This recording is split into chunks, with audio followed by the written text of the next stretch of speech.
কালৰ পৰা আমি যি ভোটাৰ ওলাই আহিছে আমাৰ সেইটো সমস্যা সমাধান নহয়। আমি তাৰপিছত কংগ্ৰেছক আমি জিকাইছো, কংগ্ৰেছক নকৰিলে আকৌ বেছিকৈ তাৰপিছত আমি দেখা পালো আমি বিজেপিক জিকাইছো, বিজেপিক আমি আকৌ কি কৰিলে আমাৰ খাচমাটিৰ সমস্যা হৈ গ'ল। আমি খাচমাটি থাকিব নোৱাৰিলো। আমি 70 বছৰৰ বাসিন্দা হৈ আমি আজি খাচমাটি থাকিব নোৱাৰো। আজি সমস্যা হৈ গ'ল।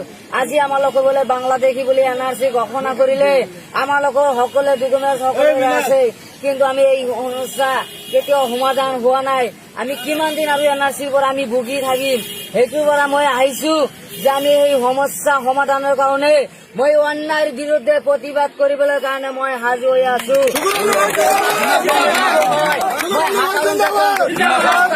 হিচাপত মই মৰিবলৈ কাৰণে মই সাজু হৈ আছো। আখিৰ নবী যুদ্ধহে যুঁজিহে মৰিছে, মই যুদ্ধহে যুঁজিহে মৰিম। মই অন্যায়ৰ প্ৰতিবাদ কৰি থাকি মই থাকিবই। আমি সকলোৱে জাতি লৈ আমি তাতে ধুবুৰী সমষ্টি যি পিছপুৰা সমষ্টি আমি সকলোৱে জাতি লৈ আমি যাতে সকলোৱে জাতিক লৈ আগবঢ়াই যাব পাৰো, সকলোৱে জাতিক আমি নিৰাপত্তা দিব পাৰো, সকলোৱে জাতিক আমি প্ৰতিযুক্তি দিব পাৰো, সকলো যাতে আমি আগবঢ়াই যাব পাৰো, এইখিনি মোৰ লক্ষ্য আৰু উদ্দেশ্য। আপোনালোকে বদৰুদ্দিন আজমলক চাহাবক ভোট দি জিকাইছে, আপোনালোকে মানকেশ্বৰ সমষ্টিত কি কৰিলে? আপোনালোকে চাওক আপোনালোকে দক্ষিণ চালমা সমষ্টিত কি কৰিলে? জলেশ্বৰ সমষ্টিত আপোনালোকে কি কৰিলে? আপোনালোকে কংগ্ৰেছক ভোট দিছে, আপোনালোকে কি কৰিছে? ইয়াতে আমি কংগ্ৰেছৰ MLA আছে, মতিয়াৰ ৰহমান মণ্ডল চাহাব আছে, আমি ইয়াৰ পৰা MP আছে বদৰুদ্দিন আজমল চাহাব। আপোনালোকৰ নদী ভাঙ্গা মানুহে যি সমস্যা ভুগি আছে সেই সমস্যাৰ কাৰণে কোনো মাত মাৰা নাই। আমি সেইটো কাৰণে বুজিছো যে আমি নদী ভাঙ্গাৰ কাৰণে আমি প্ৰটেকশ্যন আমি দিবলৈ সাজু হৈ আছো। আমি জিকিলেও এই প্ৰটেকশ্যন দিম, হাৰিলেও আমি এই প্ৰটেকশ্যন দিবলৈ আমি এইটো ৰাইজৰ আমি প্ৰতিশ্ৰুতি দি গৈছো যে আমি এই সমস্যা আৰু যি সমস্যা আপোনালোকে ভুগি আছে সেই সমস্যা যাতে আমি সমাধান কৰিবলৈ পাৰো।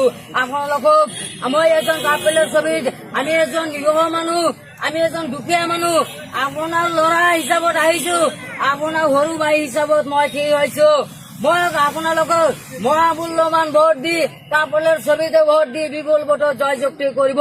আমি এই কথা যাতে আমি চান্দালত দাঙি ধৰিব পাৰো, এইখিনি আমাৰ লক্ষ্য আৰু উদ্দেশ্য।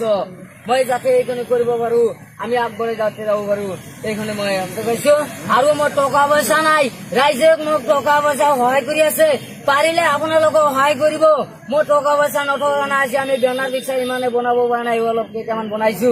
আপোনালোকে যদি পাৰে সহায় কৰিব। ৰাইজে মোক সন্তুষ্ট সহায় কৰি আছে, মই সহায় বিচাৰি আছো ৰাইজৰ পৰা, কিন্তু মই ৰাজনীতিৰ নেতাৰ পৰা আমি বিচৰা নাই। আই এম বিকেট নহয় মানে মই টকাৰ বিকাৰী নহয় ৰাজনীতিৰ নেতাৰ বিলাকত। মই এইখিনি কৈছো যে আমি কাৰোৱে নাই, আমাৰ এইটো অন্যায় যিটো চলি আছে আমি অন্যায়ৰ ভিতৰত আমি চলাই যাম বুলি আগবঢ়াই আছো। এইখিনিকে মই কৰিলো।